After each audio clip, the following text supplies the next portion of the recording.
একদল শয়তান ভিতরে আছে, শরীরের মধ্যে নফস শয়তান, ও ভিতরে সিগন্যাল দিতেছে উঠে যাও। আর এক শয়তান বাইরে দাঁড়ায় রয়েছে, জিন শয়তান। সব শয়তানের বড়রা মানুষ শয়তান। এটা আপনার পাশে বসে বসে ধোকা দিবে। যখন দেখবে অসহ্যকর অবস্থা, বলবে উঠ, চল বাসায় চল, এই বয়ান শুনে লাভ নাই। এইরকম বাজে বাজে মন্তব্য করতে করতে করতে করতে শেষ সময় বলবো, যাক বয়ান যখন শুনছো তো শুনছই, মোনাজাতটা দিস না। কারণ মোনাজাত দিলে শয়তানের জিন্দেগির চাকরি বরবাদ। কারণ শয়তান তো মুআল্লিমুল মালাইকা, ও ভালো করে জানে যে আল্লাহ পাক এই রকম মজলিসের উপরে রহমত নাজিল করেন এবং একজনের উপরে ওসিলা করে আল্লাহ সবাইকে মাফ করে দেন। এটা শয়তান জানে। এই জন্য শয়তান চায় বয়ান শুনো শুনো শুনো, মোনাজাত দিবা না। একজনের দোয়া কবুল হইলে সবার গুনাহ মাফ, আমার চাকরি শেষ। তোমারে 20 বছর 30 বছর লাগাইয়া যে গুনাহ করাইলাম, মোনাজাতে যদি ক্ষমা হয়ে যায় তা আমার ভ্যালু লেস হয়ে যাব আমি। এই জন্য দেখবেন অনেক মানুষ বয়ান শুনে দীর্ঘ টাইম, মোনাজাতের আগে চলে যায়। কপাল পরা তো, মোনাজাত কপালে নাই। আল্লাহ সবাইকে শেষভাবে দোয়া করে যাওয়া তৌফিক দান করুন। আমিন। 3 দিন পর্যন্ত আপনারা অনেক ওলামায়ে হযরতদের জবানে পবিত্র কোরআন সুন্নাহর আলোচনা শুনছেন। আজ পীর সাহেব হুজুরের ইসলাহি বয়ান, রুহানি বয়ানের মাধ্যমে দোয়া হয়ে যাবে। আল্লাহ পাক এই মাহফিলের বরকতে পুরা এলাকা অঞ্চলের মধ্যে আল্লাহ পাক শান্তির ব্যবস্থা করে দিন। মাহফিলের বরকতে আল্লাহ পুরা অঞ্চলের কবরওয়ালাদেরকে জান্নাত দান করুন। এই মাহফিলের ওসিলা করে আল্লাহ পাক বেঁচে থাকা সমস্ত যুবক বৃদ্ধ সহ আল্লাহ সবাইকে হেদায়েতের নূর দান করেন। নবীজির সুন্নাতওয়ালা জিন্দেগি আমাদেরকে দান করেন। সংক্ষিপ্ত আলোচনার জন্য আমি আপনাদের দোয়া নিতে আসছি। অনেক কষ্ট করে হলো আসছি ওয়াদা রক্ষার্থে।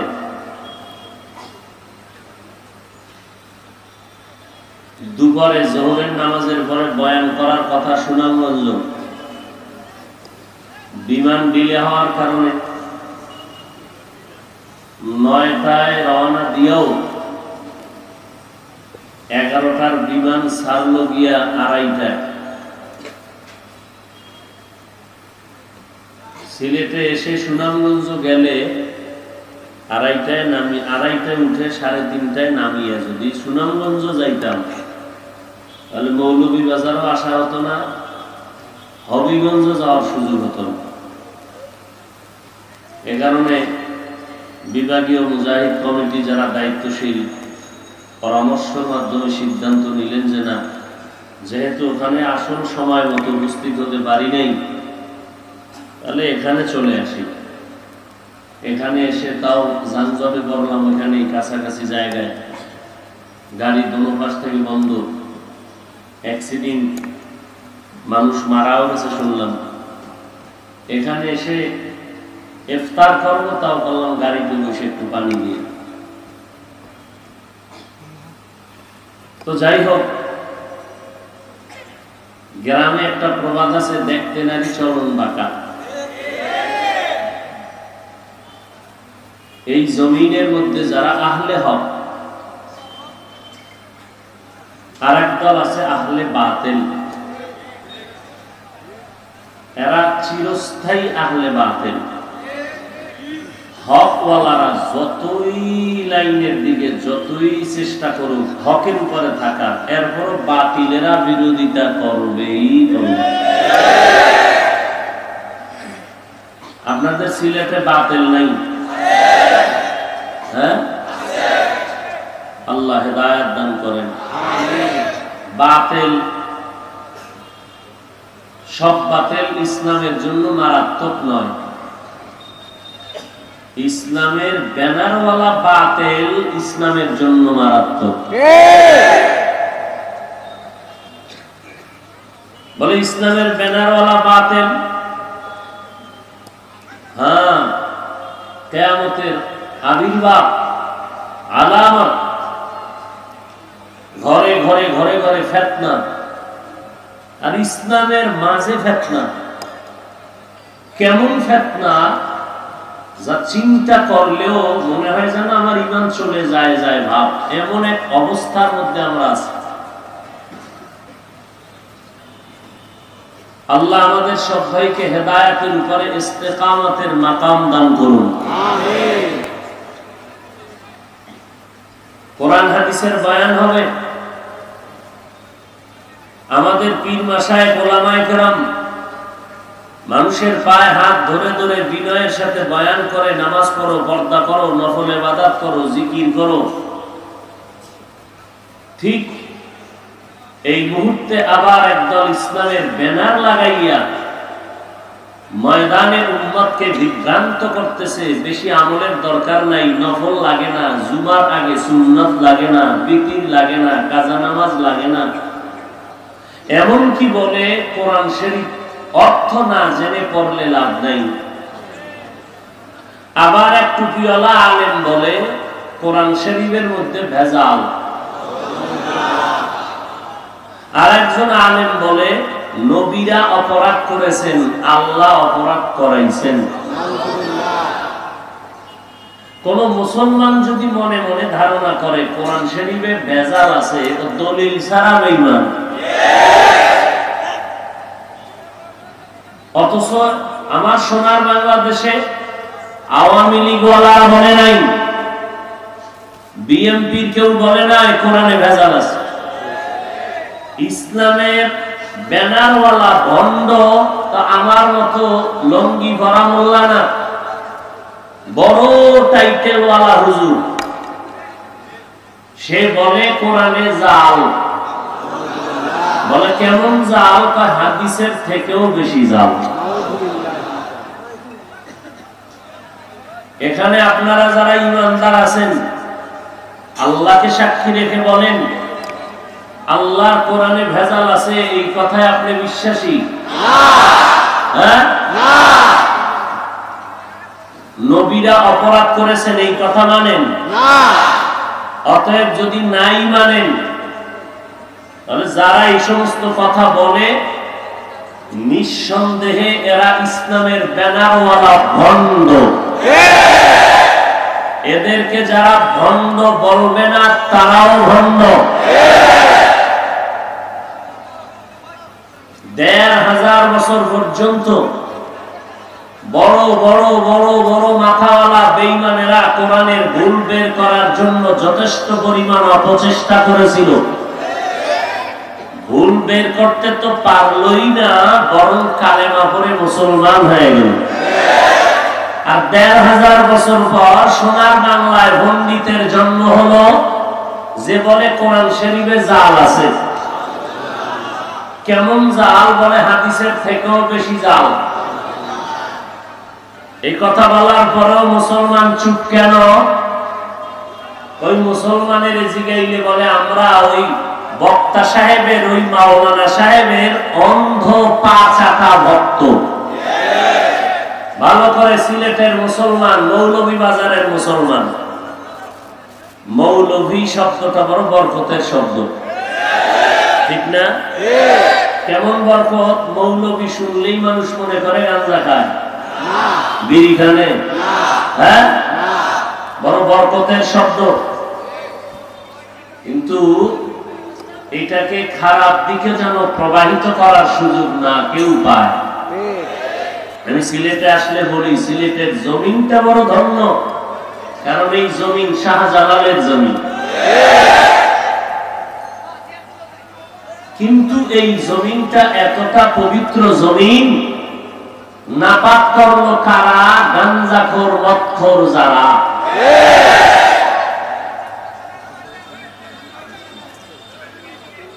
আজীবনের জন্য কথা মনে রাখবেন,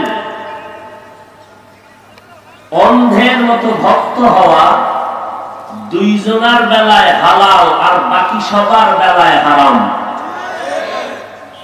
অন্ধের মতো ভক্ত মানি প্রশ্ন ছাড়া তার গোলামি করা, এর নাম অন্ধ ভক্ত। এইরকম অন্ধের মতো ভক্ত হইয়া গোলামি করবে মানুষ আল্লাহর, দ্বিতীয় নবীজির, আর কারো অন্ধ গোলামি জায়েজ নাই। পীর সাহেবের ভক্ত হবেন, অন্ধ হওয়া যাবে না। আলেম ওলামা বক্তাদের ভক্ত হওয়া জায়েজ, অন্ধ ভক্ত হওয়া জায়েজ নাই। বরং চোখ কান খোলা রেখে ভক্ত হতে হবে। আমি আমার আলেম, পীর, মাশায়েখ, বুজুর্গ, বক্তা সবাইকে আমি মুহাব্বত করি, তাদের ভক্ত হইয়া শ্রদ্ধা করি। কতক্ষণ? আল্লাহ এবং রসুলকে মেনে চলবেন যতক্ষণ। আল্লাহ বুঝার তৌফিক দান করেন।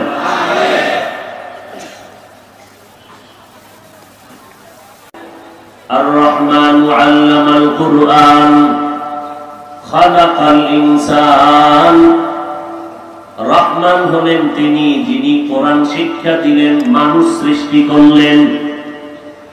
পয়গম্বর বলেন, খায়রুকুম মান তাআল্লামাল কুরআন ওয়া আল্লামা। তোমাদের মধ্যে সর্বোত্তম ওই ব্যক্তি যে কোরআন শিখে অন্যদের শিক্ষা দান করেন। জমিনের মধ্যে আল্লাহ মানুষ সৃষ্টি করার পর এই মানুষগুলো জান্নাতে যাবে, দুনিয়াতে সম্মান বজায় রেখে চলবেন। কারণ আল্লাহ মানুষকে এতটাই সম্মানিত করেছেন, অন্য কোন প্রাণী বা মাখলুকের আল্লাহ এই পরিমাণ সম্মান দান করেন নাই। ওয়ালাকাদ কাররামনা বানি আদম ওয়া হামালনাহুম ফিল বাররি ওয়াল বাহরি ওয়া রাযাকনাহুম মিনাত তাইয়্যিবাত ওয়া ফাদ্দালনাহুম আলা কাসীরিন মিম্মান খালাকনা তাফদীলা। বনি আদম বড় দামি।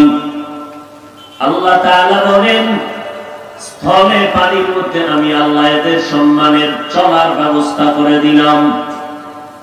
জমিনের মধ্যে আমি আল্লাহ আমার এই সম্মানিত মানুষের জন্য, বান্দা বান্দির জন্য পবিত্র খানার আয়োজন করে দিলাম।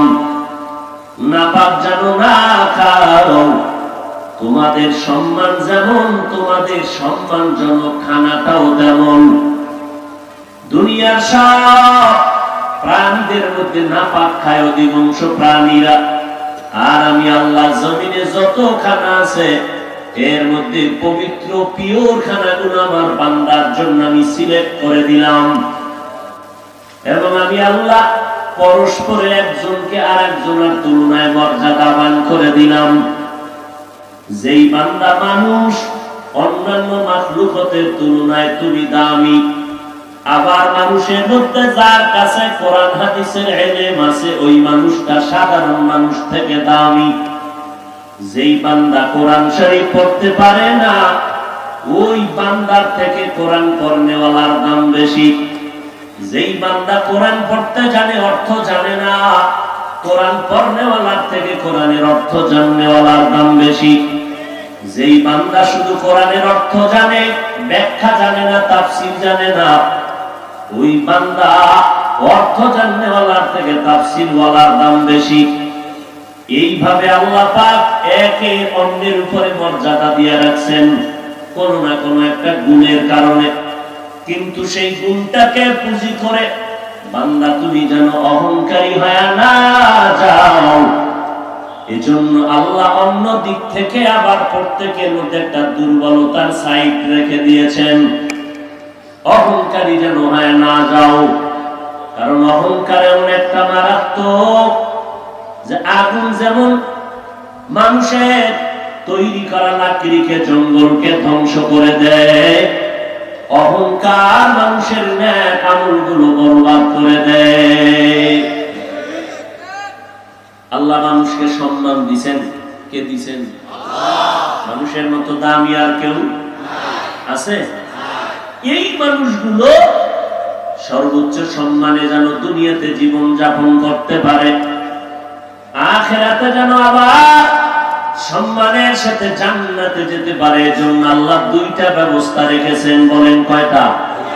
প্রথম ব্যবস্থা, আল্লাহ পাক নির্বাচন করিয়া বাছাই করিয়া আল্লাহ পাক ব্যক্তি তৈরি করলেন, প্রতিনিধি দল পাঠায় দিলেন। দ্বিতীয় পদ্ধতি ব্যবস্থা হলো আল্লাহর দেওয়া কিতাব। ও দুনিয়ার মানুষ, তোমাদের সুশৃঙ্খল জীবন যাপনের জন্য সম্মানের সাথে আমি আল্লাহ দুইটা ব্যবস্থা রেখে দিয়েছি। এক নম্বর ব্যবস্থা হলো আমার নির্বাচিত প্রতিনিধি দল, দ্বিতীয় ব্যবস্থা হলো আমার দেওয়া কিতাব। সব ব্যক্তিদের ভেতরে আমার মায়ার নবী হলেন শ্রেষ্ঠ রাহমাতুল লিল আলামিন। আর আল্লাহর দেওয়া যত কিতাব, সব কিতাবের ভেতরে শ্রেষ্ঠ কিতাব হলো কোরআনুল কারীম। আল্লাহ পাক বলেন, তোমরা এই দুই ব্যবস্থার মাধ্যমে নিজের জীবনকে চালাও। কারণ মন গড়া ভাবে চালানো যাবে না।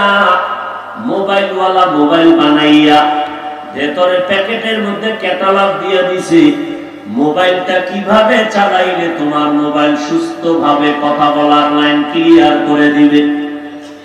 দুনিয়ার মানুষ যেই জিনিসটা বানায় ওই জিনিসটা পরিচালনার জন্য ক্যাটালগ তৈরি করে।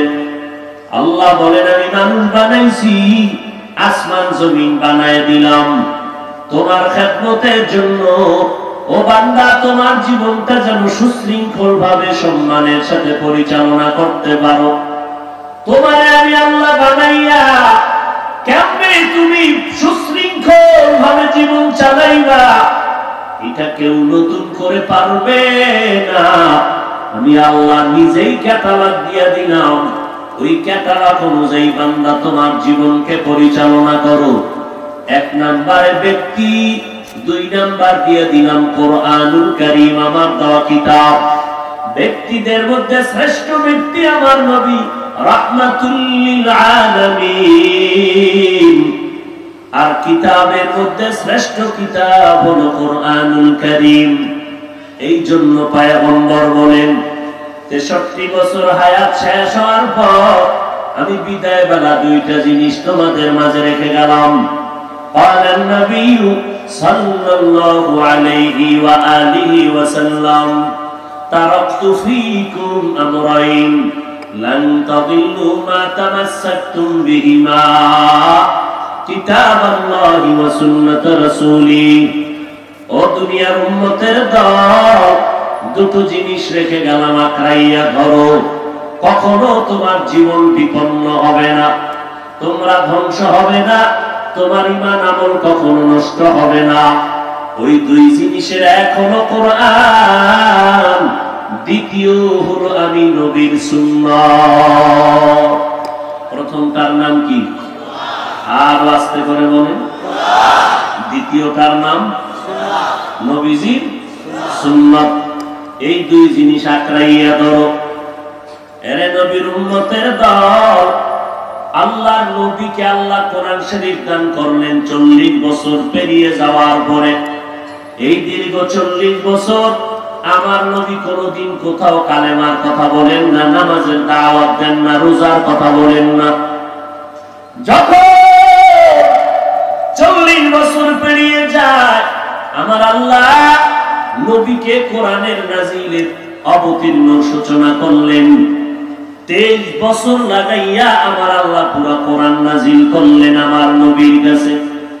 কোরআন নাজিল করার পর আমার নবী দাওয়াতের কাজে নেমে গেলেন। মানুষের কাছে কোরআনের আয়াত তেলাওয়াত করে করে শুনাইতেছেন, কারণ এটা নবীর প্রধান কাজ, প্রথম কাজ। উম্মতের কোরআন তেলাওয়াত করে করে শোনাবেন, আর এক আল্লাহর ইবাদতের দাওয়াত দিবেন, তাওহীদের দাওয়াত।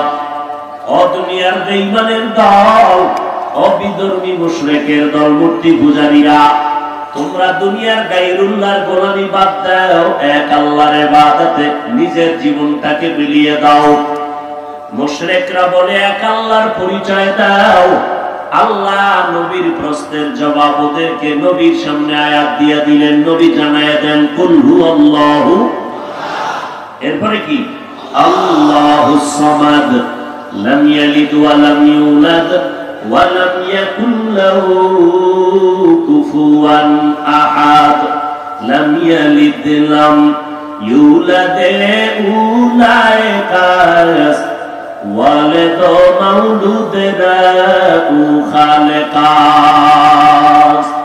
ও নবী জানায়া দেন আমি আল্লাহ এক, আমি আল্লাহ কারো কাছে ঠেকানা, সব দুনিয়ার মাখলুকাত আমার কাছে ঠেকা, আমি কারো মুখাপেক্ষী নন, আমার কাছে সবাই দুর্বল, আমি কারো কাছে দুর্বল না। ও দুনিয়ার মানুষ, আমার আল্লাহ এক আল্লাহর পরিচয় দিয়ে নবী বয়ান করে তেলাওয়াত শুনে এক আল্লাহর ইবাদত করো। কিছুদিন পরে আবার নবী দাওয়াত দেয় আমার রহমানের ইবাদত করো। কুলিদুল্লাহ আবিদুর রহমান, আল্লাহর পথে ডাকো, রহমানের পথে ডাকো। মুশরিকরা বলে একদিন আবার আল্লাহর কথা কয় দাওয়াত দাও, আবার একবার রহমানের পথে দাওয়াত দাও। বলো রহমানের পরিচয়টা কি? আল্লাহ কয় নবী জানায় দেন আমি কেমন রহমান, তার পরিচয়টা দিয়ে দেন। আর রহমান আল্লামাল কুরআন খালাকাল ইনসান। রহমান হলেন তিনি, কোরআন শিক্ষা দিলেন যিনি। রহমান হলেন তিনি, কোরআন শিখাইয়া মানুষ সৃষ্টি করলেন যিনি, তিনি হলেন রহমান।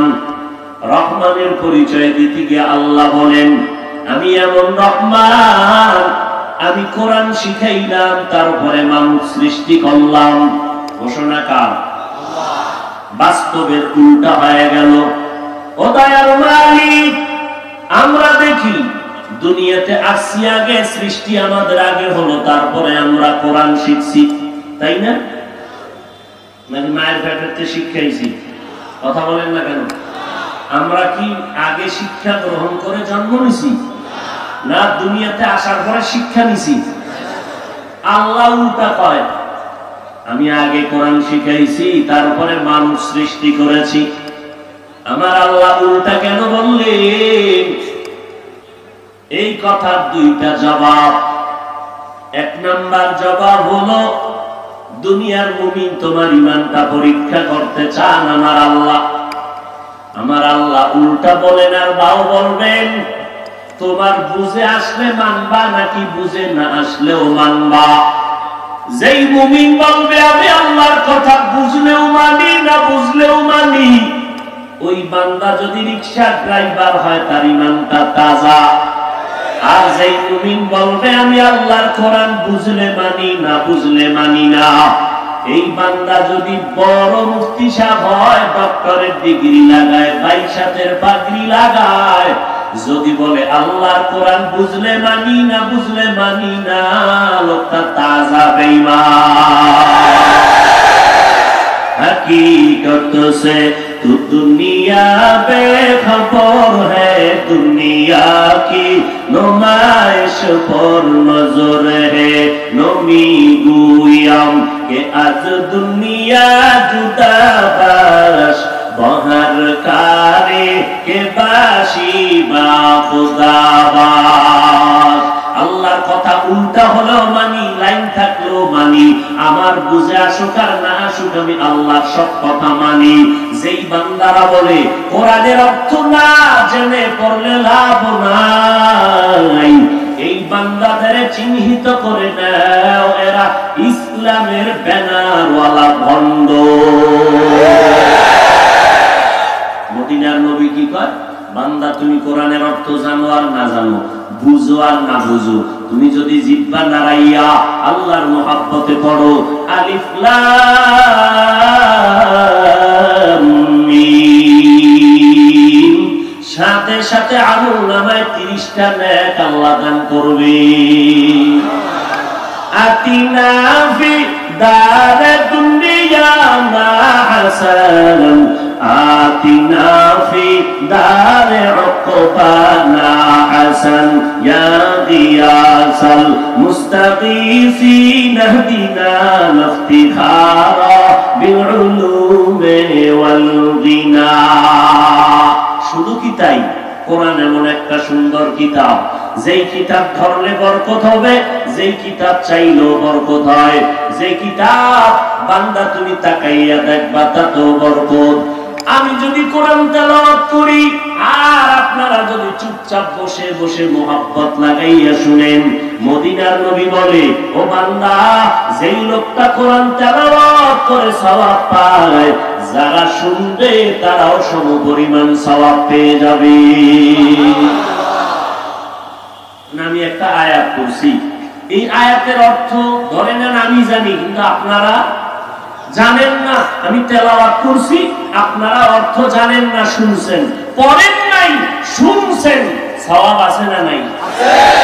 তাহলে যারা বলবে কোরআনের অর্থ না জেনে পড়লে লাভ নাই, প্রমাণ হলো তারা ইসলামের ব্যানারওয়ালা বাতিল। সন্দেহ? আল্লাহ হিদায়াত দান করুন। এরা ব্যানার লাগাইছে। কি ব্যানার? ব্যানারটা এতদিন ছিল পর্দার ভেতরে, এখন ব্যানার প্রকাশ করতেছে। বলে কি? আমরা কিন্তু আহলে হাদিস না। তো কি তোমরা? আমরা হলাম আহলে কোরআন, অর্থাৎ আমরা শুধু কোরআন মানি, হাদিসও মানি না। এই দলের নাম কি বললাম? আহলে কোরআন। এরা হাদিসও মানে না। তার মানে ফিতনার যত রাস্তা সোনার বাংলায় সব রাস্তা ওপেন হয়ে গেছে। আল্লাহ হেদায়েত না দিলে কোনো উপায় নাই।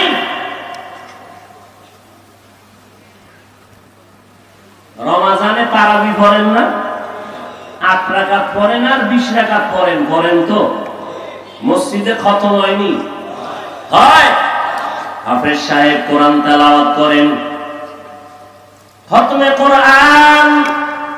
হাফেজ কোরআনের অর্থ জানে না। আমরা মুক্তাদিরের পেছনে দাঁড়ায় কোরআন তেলাওয়াত শুনি, আমরাও অর্থ জানি না। মৌলভী বাজারের মৌলভীরা ফতুয়া দেন আমাদের গুনাহ হবে নি। জোরে কোন? অর্থ জানি না। এখন কি না পড়লে বেকার? হ্যাঁ, বরং হাফেজ সাহেব তেলাওয়াত করিয়া কি পরিমাণ সওয়াব পায়।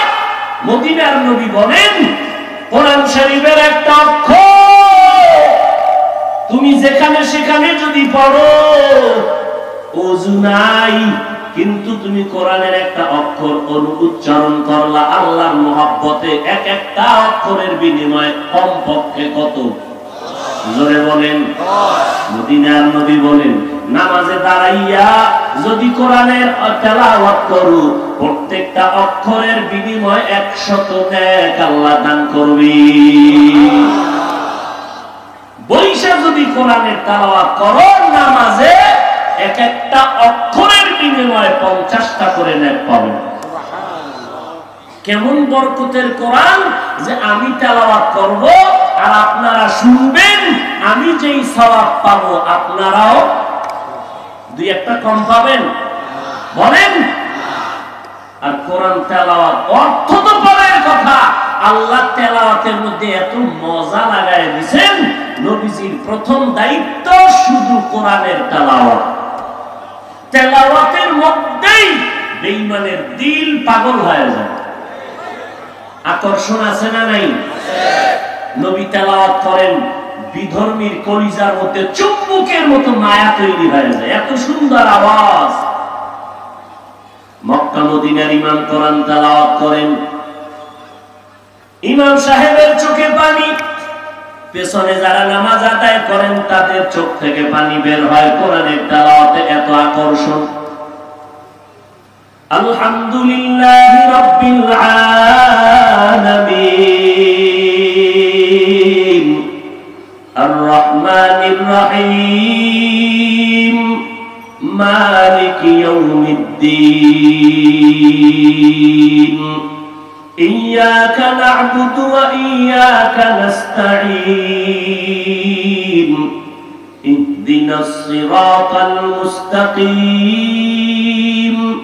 صراط الذين أنعمت عليهم غير المغضوب عليهم ولا الضالين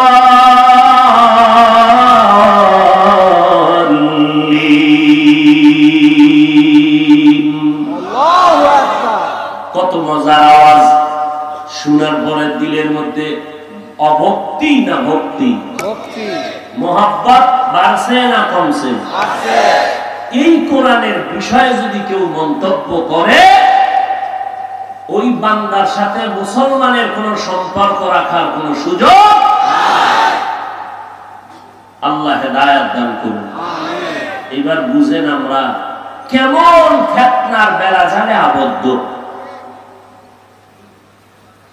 তো আল্লাহ কি বললেন? আমি মানুষ বানাইছি কোরআন শিক্ষা দেওয়ার পরে। আমরা দেখি না আমরা দুনিয়াতে আগে আসলাম, কোরআন পরে শিখলাম। আল্লাহ বলেন না, আমি আগে কোরআন শিক্ষা দিয়া মানুষ বানাইলাম। আল্লাহ উল্টা কেন বললেন? এক নাম্বার জবাব, মুমিনের ঈমানটা আল্লাহ যাচাই করলেন। তোমরা আল্লাহর কোরআন কথা বুঝলেও মানবা নাকি না বুঝলেও মানবা, এটা তোমার পরীক্ষা। নাম্বার 2, আল্লাহ যদিও দেখো উল্টা বলেছেন, তবে আল্লাহর কথা উল্টা না, তোমার আমার বুঝতে গিয়া বুঝের বড় অভাব। বুঝের অভাব কেন? ভেতরের মেমোরির জিবি কম। মেমোরির জিবি সাইজ কিন্তু সব মাথা এক। মাথার সাইজ কি এক না? মেমোরির সাইজও এক, ভেতরের জিবি না তাও এক। 1 GB 4 GB 8 GB মেমোরির সাইজ এক না আলাদা? ভেতরের কারবার এক না। ঠিক তেমনি ভাবে আল্লাহ মানুষকে দিয়া আখিরাতের অনেক বয়ান মানুষের দুনিয়া দিয়ে আল্লাহ বুঝাইতেছেন। মেমোরির দিকে তাকায় দেখছো, মেমোরির সব সাইজ এক, কিন্তু ভেতরের জিবি অনেক ডিফারেন্স। 1 GB মেমোরি ওয়ালা যদি কয় 4 GB তে যা আছে তা ঢুকায় দে, 4 GB মেমোরির গান সব আমার 1 GB তে ঢুকা। কিয়ামত পর্যন্ত চিল্লাইতে পারবি, ঢুকাইতে পারবি না। বেশি চালাকি করবি, মেমোরি হ্যাং হয়ে যাবে।